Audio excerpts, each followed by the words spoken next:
Okay? The word is kesed. Okay? This is a Hebrew word. It says kesed. We may say it hesed in some other term, but it's so powerful word in the Old Testament. It was used 19 times or 19 different language. It needs 19 different language or translation just to express this powerful word in the Old Testament. Sometimes it's translated loyalty. Sometimes it's translated faithfulness, loving kindness, loyal love, and steadfast love are the others. But in all, it is God's love for us. Ito yung pinakamataas na katapatan. Pagpapakita ng katapatan, highest form of loyalty to a person. Highest form of faithfulness para sa iba. Nakikita ko rito yung katatagan o katapatan ng isang ama para sa kanyang pamilya, how a father who is faithful, fighting, securing, protecting his family. Even actually, yung faithfulness, actually, if the person doesn't deserve it, this person still choose to be loyal to him or to her. That's kesed or hesed. Ano po? Kaya, this is the word that we're going to study this morning. I will bring you back to the life of David. The life of David will show and will prove how this word will give its life and its meaning for our lives today as we serve the Lord. Okay, next slide po. Yeah, that's the Hebrew language as they write the word kesed. Okay. This is David when he fought Goliath. And everything about his political life started here. You remember that David was the anointed king after Saul, right? Saul is the first king of the Israel, right? But when God chose to anoint David as their new king, he is the new king of Israel, and yet Saul is still in the throne. He still have this kingdom, the power in his kingdom. Right? After he killed Goliath, the people started cheering. Saul can kill 1,000, but David can kill 10,000.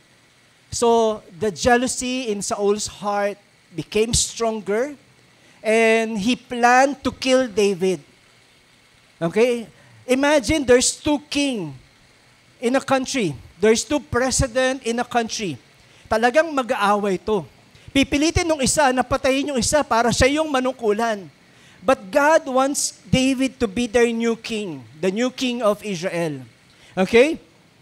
So, Saul is trying to hunt down David, to kill David, because he needs to protect his position, his power. He needs the authority. He needs to be the king of Israel. But God wanted David to be the new king. So this is what happened while they have two kings in Israel. So I'll bring you first in 1 Samuel chapter 22. So we'll be studying 1 Samuel up to 2 Samuel this morning. That's why I told Ate Ella, make it short because we have a long program for today. And we are tired. No. They still have a mission in Davao after this. They will be on mission tomorrow morning on Davao. So, 1 Samuel chapter 22, verse 1 and 2. The kingdom was divided. The people was divided. Who will support Saul or Saul and who will support David? Okay? So, 1 Samuel chapter 22, verse 1 and 2. This is how David started his political reign, his kingdom as a new king. It says, so David got away and escaped to the cave of Adullam. Tumakas siya, nagtago sa isang kuweba kasi gusto siyang patayin ni Saul with his brothers and others associated with his family. Heard where he was, they came down and joined him. Nakarinig yung iba, nandun si David, puntahan natin, supportahan natin siya. Sino yung mga sumama sa kanya? They came down and joined him. Not only that, but all who were down on their luck. This is the Message version. Ito yung mga tao na baon sa utang. Sino rito yung baon sa utang? Alam nyo na. Okay, ay namang sumama kay David. Down on their luck, came around mga losers, mga vagrants, ibig sabihin, beggars, mga pulubi. Ito yung mga kumakampi sa kanya. And the misfits, the rebel one, all of sorts, lahat ng mga taong maiisip mo, ito yung mga sumasama sa kanya. David became their leader. There were about 400 in all. Wow, kaya-kaya ni David yun. Kung magkakaroon, if there will come a time there's a civil war, okay, and King David and King Saul will fight, who will you choose? Who will join? Okay? It's like 400 people against the army of King Saul, just like 1:10, I guess, or 400 is to 4,000 soldiers. And he is with this kind of people. People who are problematic. How can they help David to succeed this kingdom? If you are David, okay, if you are David, you will just scratch your head on how God will use you to do great things for Him. Is that right?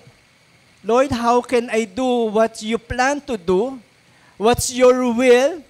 If I am with this kind of people, look around you, look around you. Yeah. Tingnan nyo yung katabi nyo. Lord, saan kami makakarating kung eto ang kasama? Ha?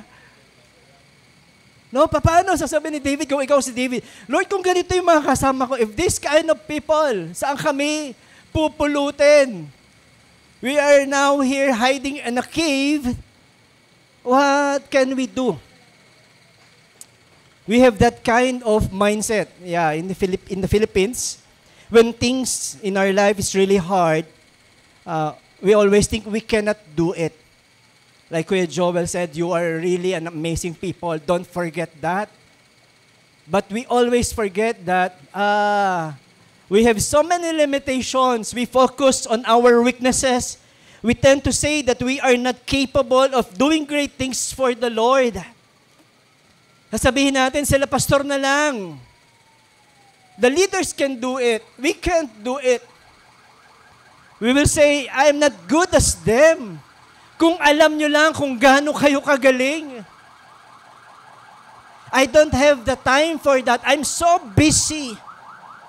That's why we are sacrificing so much. We are losing so much for the mission in moving and fulfilling God's mission. Yes, it is hard to do mission if your group, if your team, if your church consists people like this, problematic people. Paon sa utang, right? People who are, alam niyo, rebels, okay, downcast, mga talagang namumroblema sa buhay. Hindi alam ang gagawin. Where can I find hope?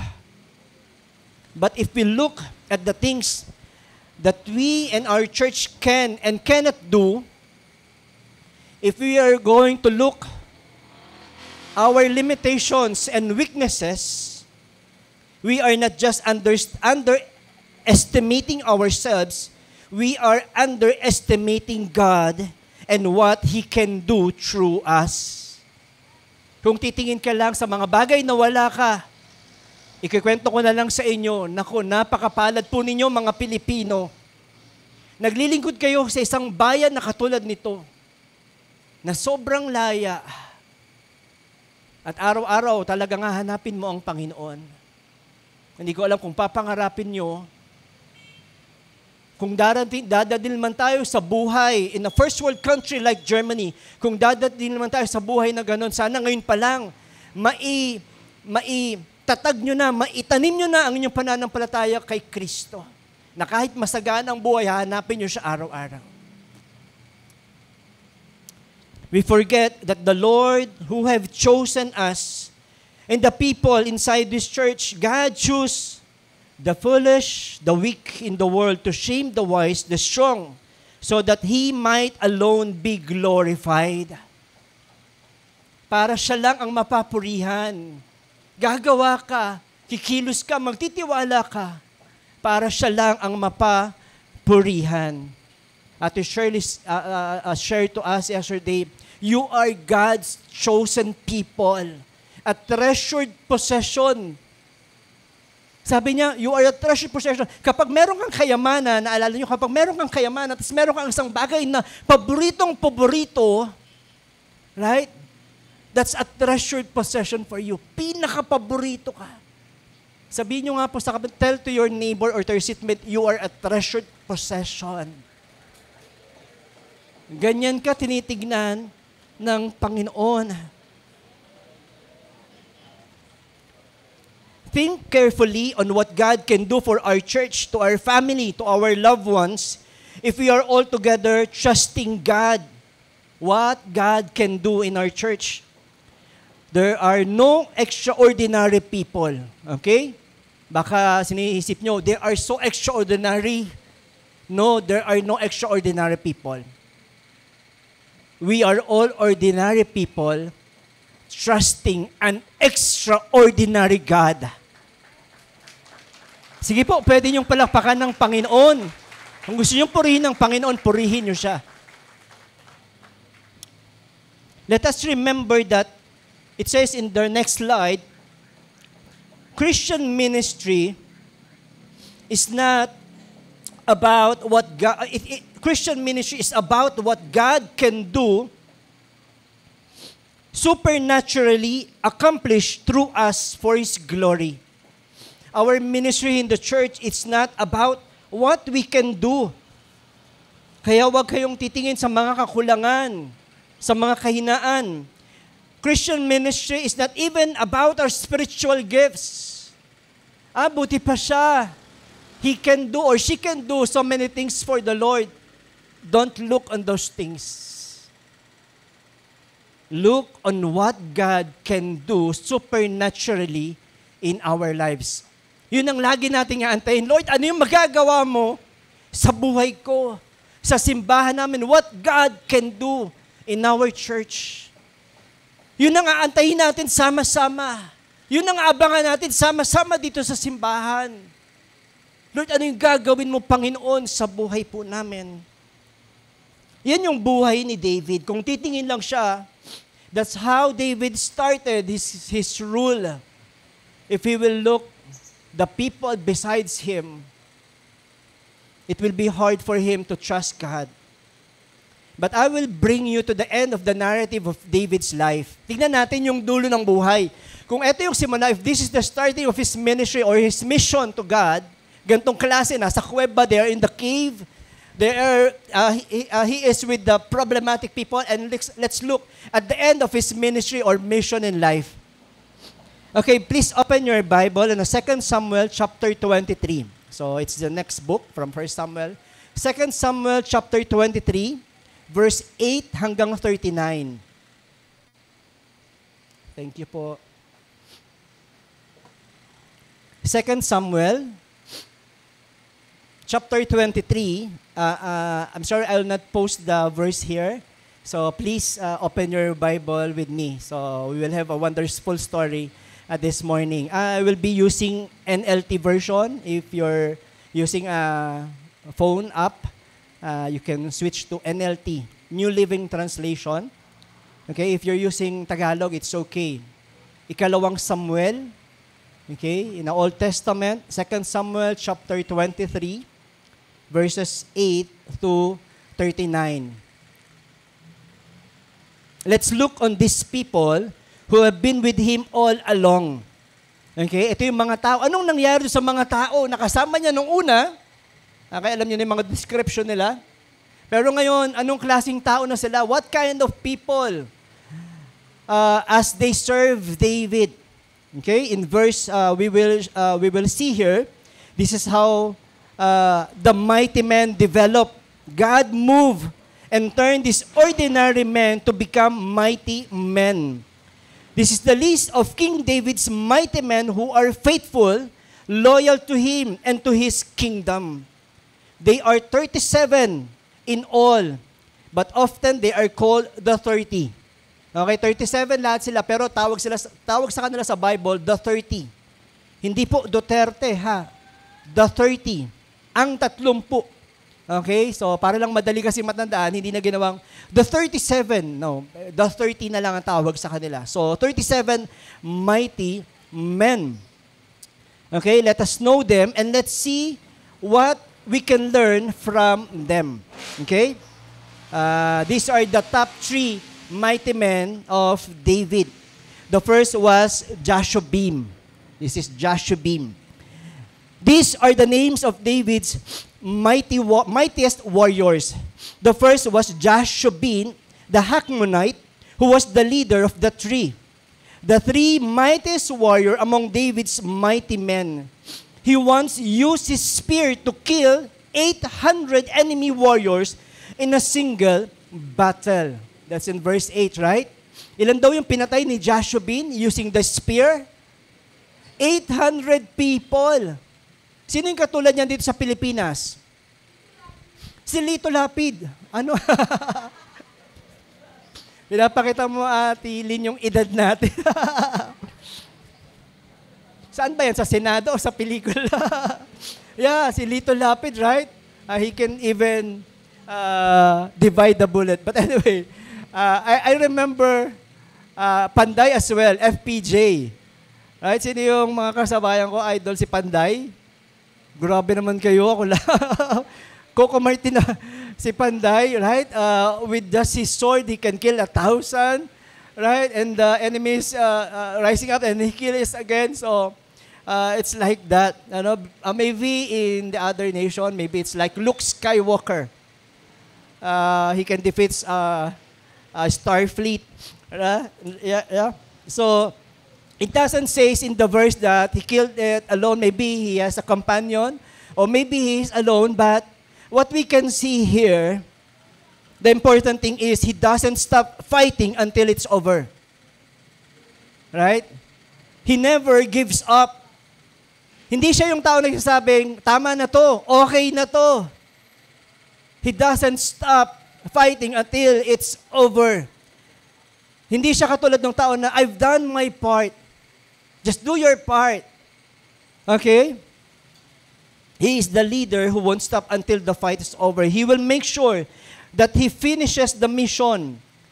We will be handling ministry teams, and we will make sure that we finish our mission. And whatever God has put in our hands, I pray, ano man yung mga bagay na ipagkakatiwala sa iyo ng Panginoon, do it with all your might. Finish what God has entrusted unto you. Next is Eleazar, verse 9. Next in rank among the 3 was Eleazar, son of Dodai, a descendant of Ahoa. Once Eleazar and David stood together against the Philistines, when the entire Israelite army had fled, yung mga kakampi niya tumakbo na. They abandoned him. Eleazar killed Philistines until his hand was too tired to lift his sword, and the Lord gave him a great victory that day. The rest of the army did not return until it was time to collect the plunder. Ano po? Eleazar gave all his strength. Even it cost him his life. Alam niyo yun, yung parang may pinapatrabaho sa'yo, may pinapagawa sa'yo, and your hands are really tired. Even you sacrifice the time that you need to sleep na, you're still doing it for the Lord. Some people in our ministry in this church, I'm not in mighty one. Some are easily get tired. When they are given the opportunity to do ministry, and when conflict comes, when problem comes, hard things comes, they easily gave up. When some ministry cost them time, money, it will change their schedule, they gave up. Do you have someone in your house that they get easily tired? or don't get easily tired even they're just holding their phones. Meron ba sa bahay ninyo na hawak-hawak lang yung cellphone, hindi napapagod maghapon? Tapos kapag inutusan ng nanay, pagod na po ako. They're already exhausted. But Eleazar is a different warrior.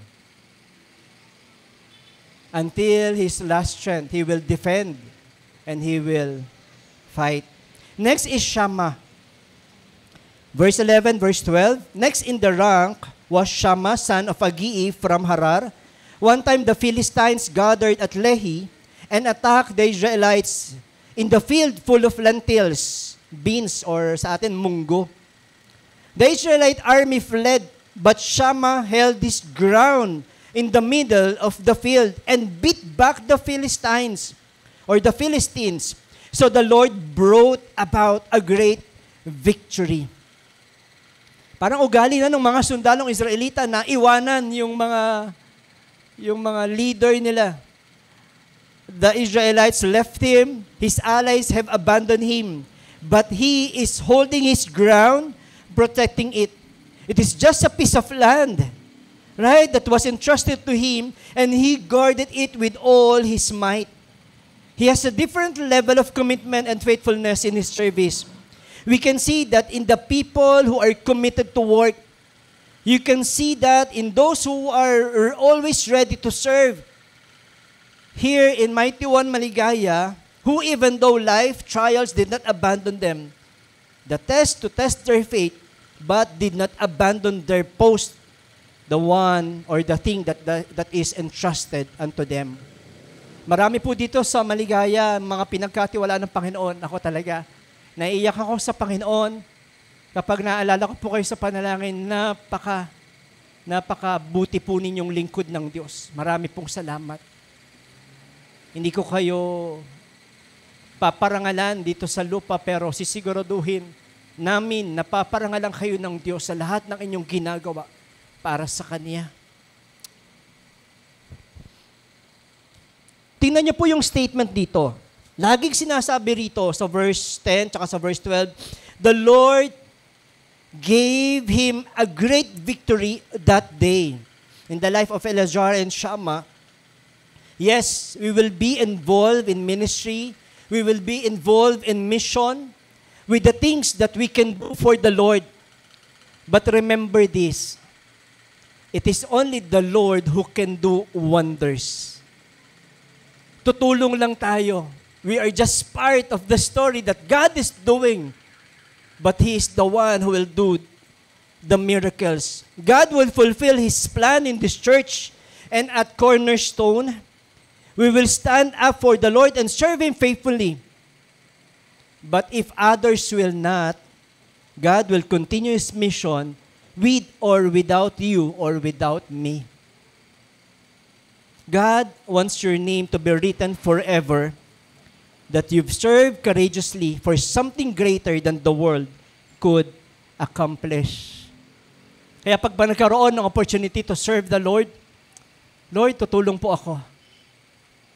Makikibahagi po ako. Walang malaki, walang maliit na bagay. There is no small or great things, everything. God looks in your heart, in your faithfulness, and to Him. Mission is a privilege. It is an amazing that God would choose to use people like us, undeserving, unworthy, weak, sinners, and yet He called us His treasured possession. It's a big privilege. It's a great privilege. Napakalaking pribilehiyo lang po nakapaglingkod sa Panginoon. Hindi po kami na dito sa harapan dahil kami ay may kakayanan na gawin ang mga ito. Hindi po. Sobrang hiyang-hiya po kami sa Panginoon. Napakabuti niya. Para gamitin kami. Para isigaw sa entabladong ito na napakabuti ng Diyos. Most of the time, the problem in our hearts is that we love convenience more than we love other people. They follow the sayings, mamaya na lang. Saka na ako, sila na lang gagawa dyan. Maybe next time. We have a saying here traditionally in the Philippines, ningas kugon. It means that a person is only good during the start of the mission or the project, but he or she is not able to finish or complete the mission. When hard things comes, he quits. That's ningas kugon. Madaming nawawala kapag mainit na, nagsasawa at napapagod na. Only good at the start and doesn't able to finish. Even when time they commit only what is left in their schedule. Yes, Pas, pupunta po ako kapag libre yung schedule ko. How far should we go in the ministry, in the mission, in serving the kingdom of God? Next, in verse 13 to 17, I'll just rush it up. Verse 13 to 17, the unnamed three. Let's look at the next. The next three mighty men. The difference here is that their names are not mentioned in the Bible. It says, once during the harvest, when David was at the cave of Adullam, the Philistine army was camped in the valley of Rephaim. The three who were among the 30, an elite group among David's fighting men, went down to meet him there. David was staying in the stronghold at that time, and the Philistine detachment had occupied the town of Bethlehem. David remarked longingly to his men, "Oh, how I would love some of that good water from the well by the gate in Bethlehem." So ito naman yung tatlo. Ikikwento naman sa inyo kung anong ginawa nitong tatlo. Walang pangalan. David was in the cave. And then, the hometown of David, the Bethlehem, is occupied with Philistines. Nasa Adullam na naman sila. At bigla lang niya nasabi, he utters this word, "Oh, how I miss the water at the well in Bethlehem." Namimiss ko yung tubig doon sa Bethlehem. But David is not really thirsty. Right? Remember that David is he's longing for that hometown. He grew up there. I don't know with our friends from Cornerstone, if you miss any food in the Germany right now, you miss, or you want the food. Yeah, you miss. Every time a Filipino is in other country, they will say, "I miss Jollibee." They're looking for Jollibee. Or if you are locals, namimiss natin. Namimiss ko yung longganisa ng Nueva Ecija, o ng Batak, or ng Bicol Express, or laing sa Bicol, like that. No, parang ganun na yung sinasabi ni David, he is longing for that water. Nung mga oras na yon, they was not commanding his men to get the water. He was just expressing his longing. But when your king said something like that, you heard your king express something like that, what would you do? Anong gagawin mo kapag narinig mo yung hari mo, gusto ng tubig doon sa Bethlehem? Anong gagawin mo? What will you do? Will you just say, "It's just a water"? Ang arte naman ng haring to, you're such a diva. Pwede naman bumili ng mineral water. We can buy mineral water there. Why do you long for something or something else? Ano?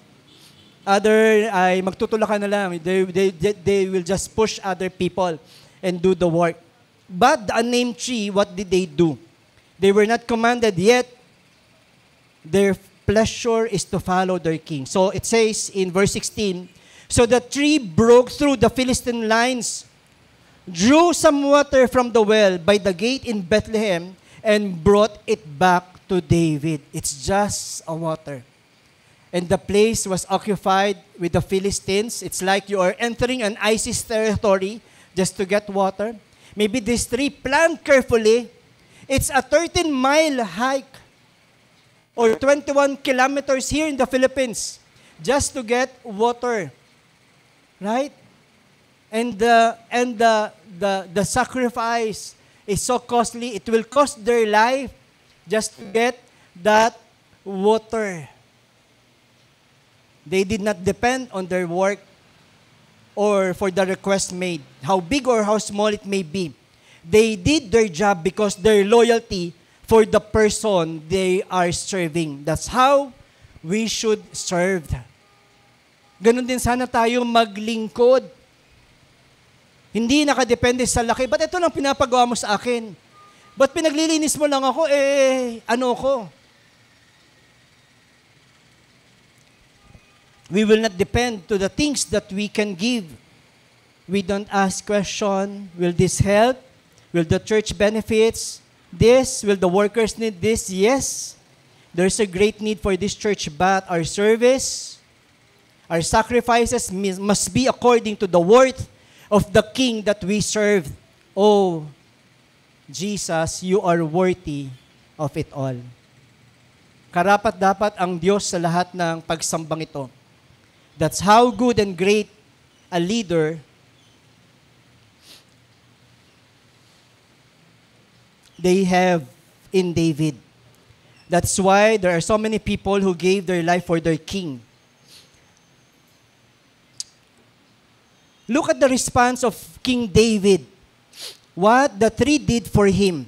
Ano yung naging response ni David?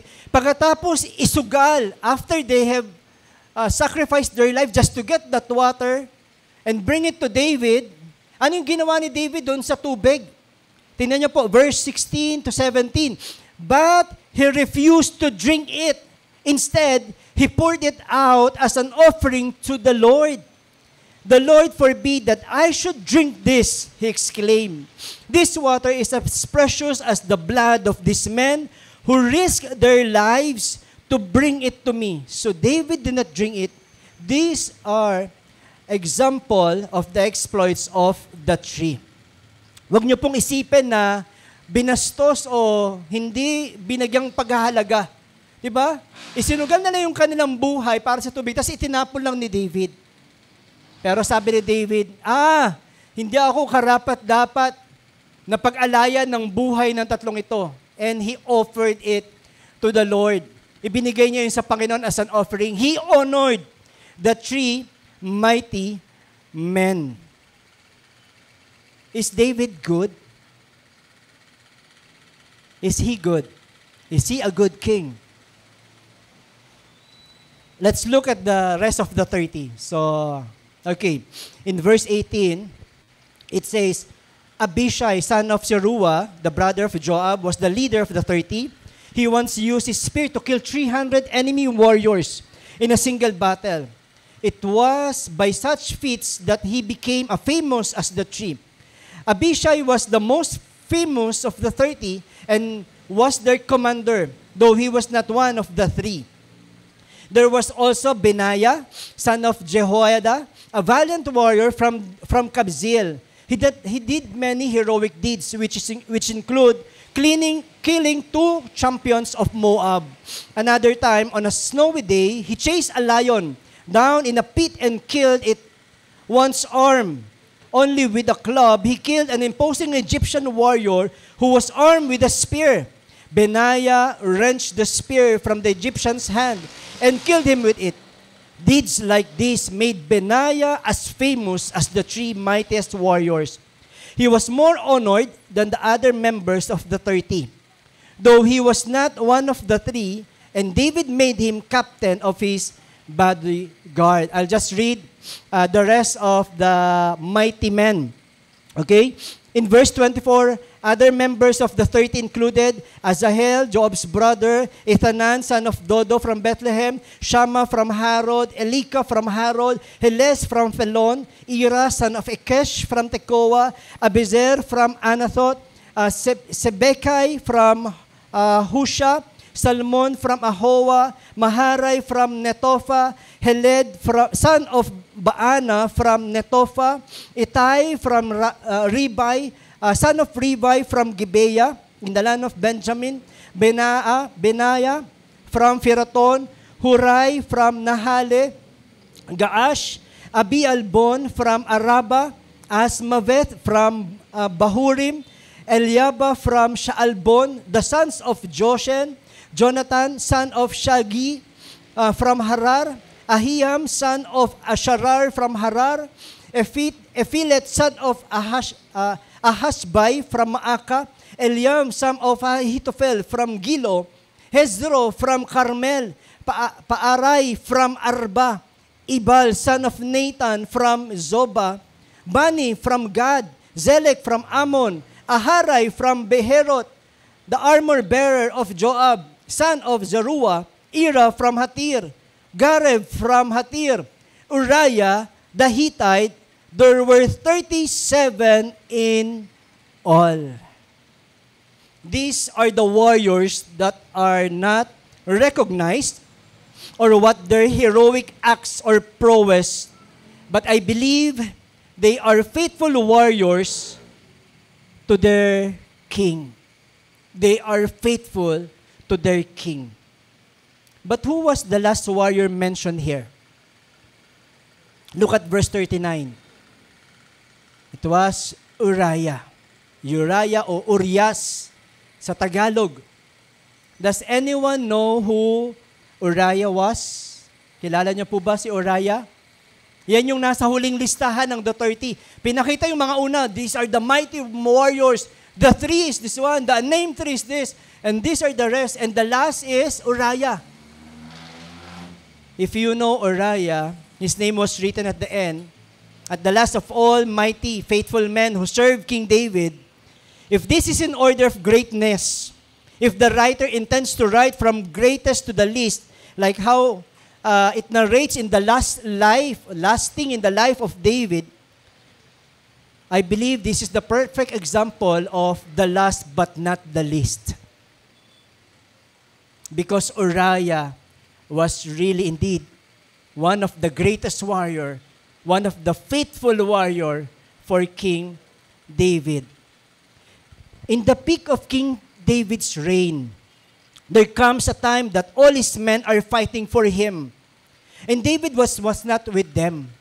May isang pagkakataon sa buhay ni Haring David, may isang labanan na kailangan pumunta. Ang lahat ng kanyang, the 30, yung 37 men, kasama ng mga sundalo together with all the soldiers of Israel.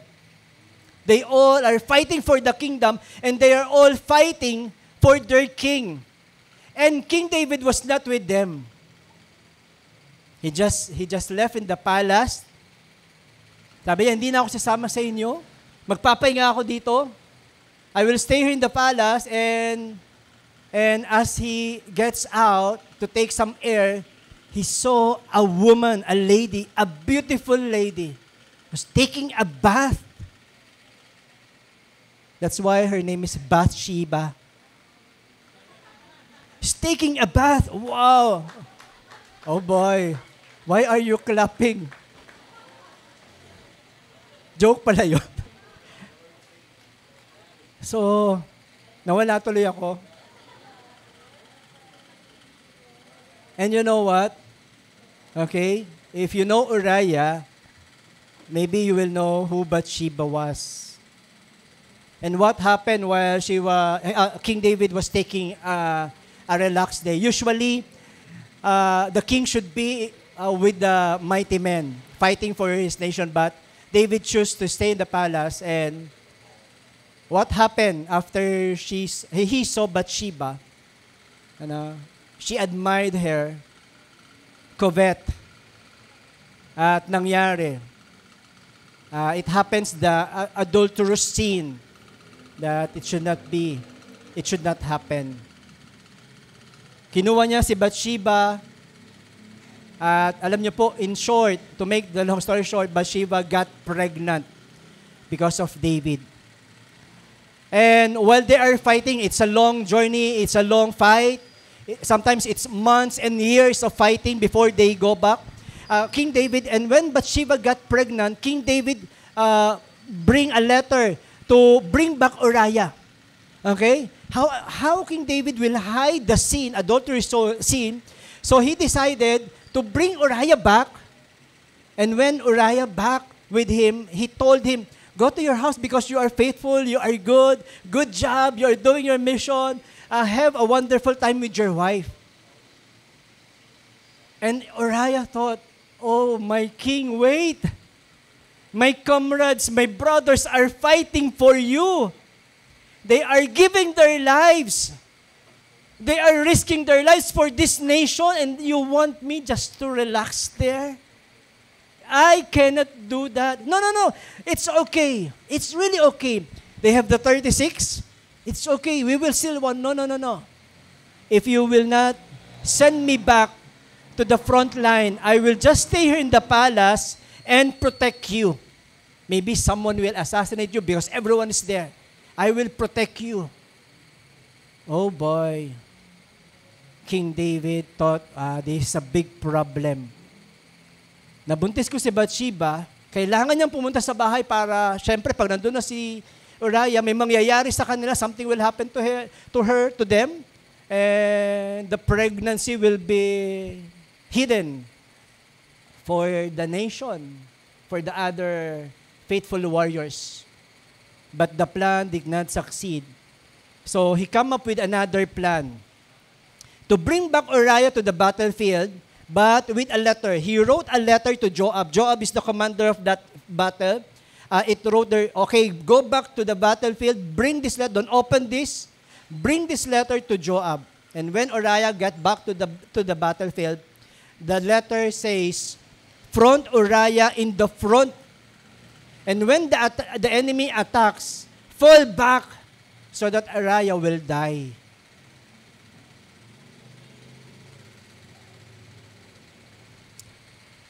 That day, Uriah died. And so are the other mighty men of David. Just to hide one sin. Para lang itago ang isang kasalanan. Nakakatakot pag tinatago ang isang kasalanan.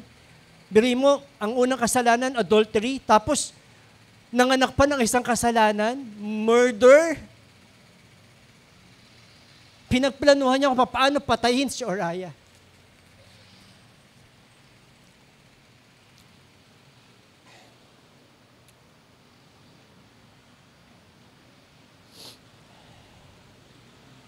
Do you know why God wrote his name? Do you know why God wrote Uriah's name, the last of the list, and the last part of David's life? As an emphasis and a great lesson for us to remember.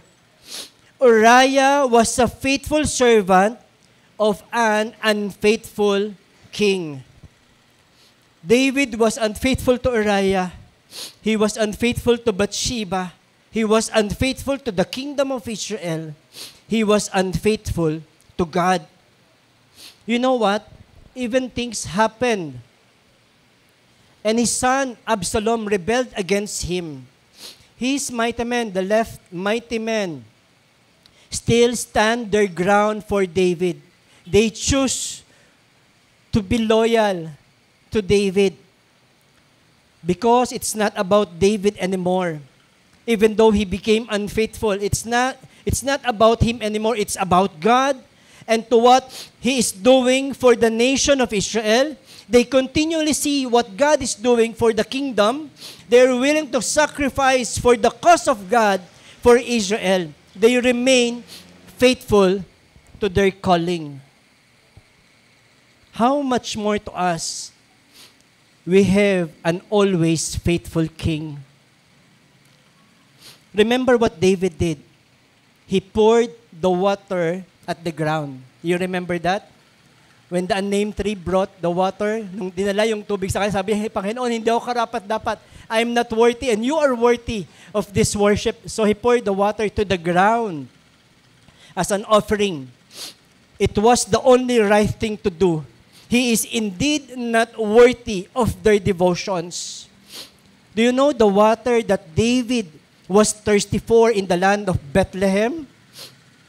Do you know what is the water that he really longs for in the land of Bethlehem? That Jesus even is not yet given, revealed yet in the Old Testament.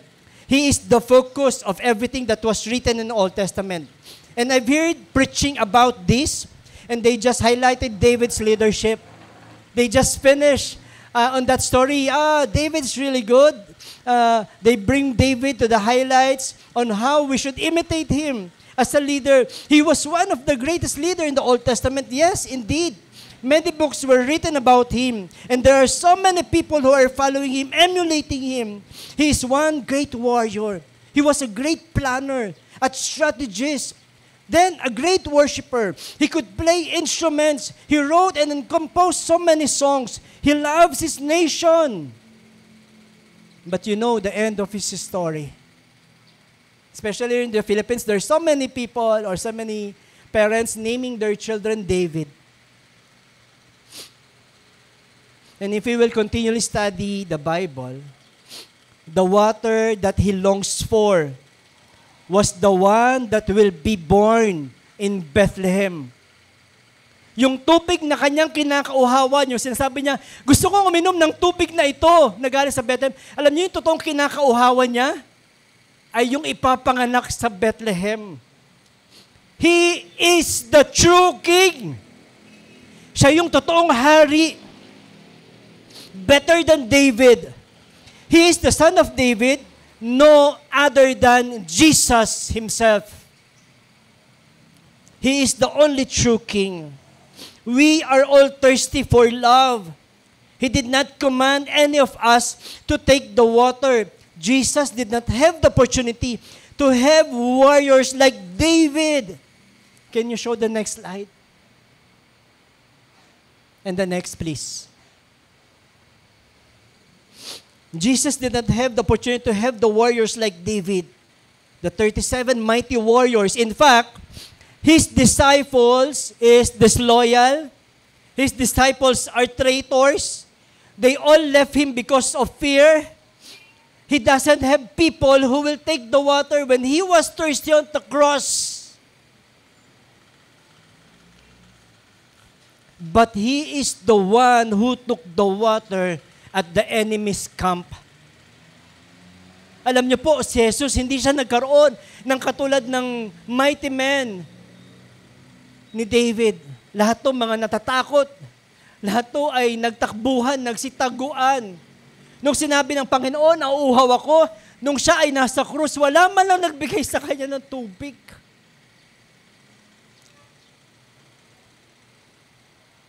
Siya pa yung kumuha ng tubig para sa atin. He sacrificed His life just to give you the living water that you are longing for. He came not to be served, but to serve. He gave His all. David poured the water on the ground as an offering to God. Jesus poured out His own blood as an offering to God. Now, we will serve the only King.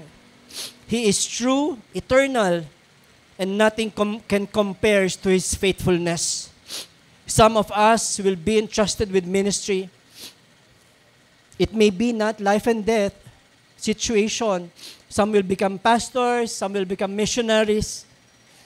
And Ate Adriani says, every one of us is a missionary. Lahat ng nagtitiwala kay Kristo may mission. Everyone who is trusting Jesus have a mission. And you will give your best, for He is worthy of all our devotion. David's name was mentioned 2,000 times. And some of the names were mentioned only once, twice. But when God returns, they will have their reward from the King of Kings.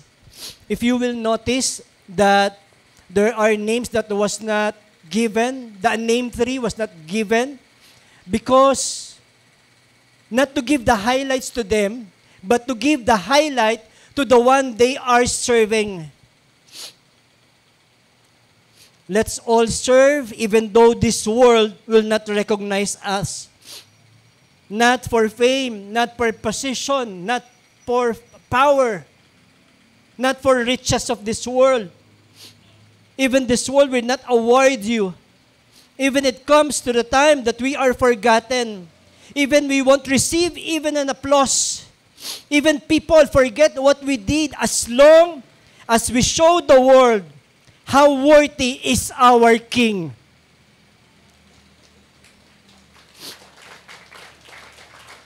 We have people in this church who are faithful. Thank you so much. Please continue that for Jesus. Kahapon yung mga nagpahiram ng sakyan, marami pong salamat. Marami pong salamat sa buhay. Napakalaking tulong po nun. Nakapunta yung mga kabataan doon at nakauwi sila. Salamat po ng marami. Nagbigay ng kanilang lakas. kahit hindi inutusan, ginawa yung kanilang trabaho. Maraming salamat. Maraming salamat.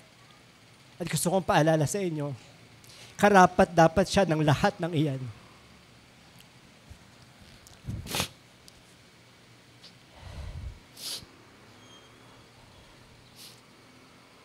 Continue to be faithful to God, even you don't receive anything. Continue to pray for this church. Continue to give. Continue to serve.